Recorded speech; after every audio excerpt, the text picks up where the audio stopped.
গান বাদ্য শোনা। গান বাদ্য এমন এক পর্যায়ে গেছে, এইটা আল্লাহর নেয়ামত বিরোধী কাজ। আল্লাহ তাআলা আপনাকে সুস্থ কান দিয়েছেন কোরআন শোনার জন্য, আপনাকে সুস্থ কান দিয়েছেন আজান শোনার জন্য, আপনাকে সুস্থ কান দিয়েছেন হেদায়েতের বাণী শোনার জন্য।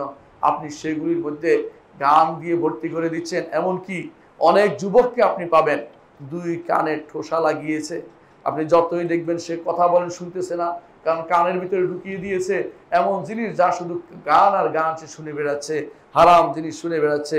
অথচ এটার মধ্যে সে এতভাবে নিমজ্জিত যে আপনি তাকে কোনো কিছু বুঝাতেই পারছেন না, সে পাগলের মতো হয়ে যাচ্ছে।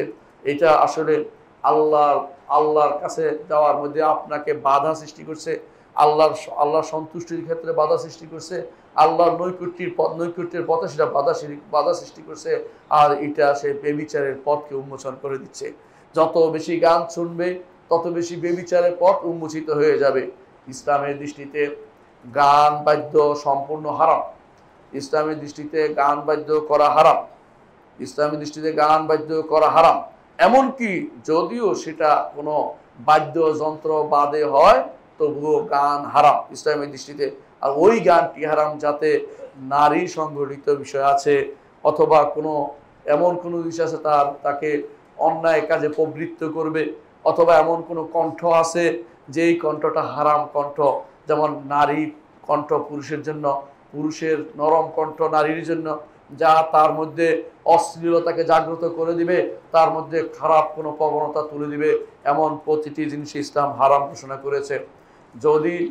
যদি বাদ্যযন্ত্র দিয়ে এর সাথে যুক্ত হয় তাহলে হারাম আরো বাড়ে।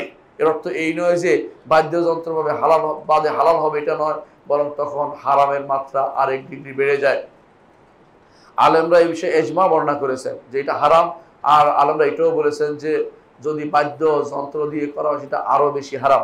এটা 4 ইমামের বক্তব্য। আবু হানিফা, মালিক, শাফি, আহমদ সবাই এই মতের অধিকারী। শেখ হুসাইন ইবনে তাইমিয়া রাহমাতুল্লাহ আলাইহি বলেন 4 ইমামের মত হচ্ছে যে যাবতীয়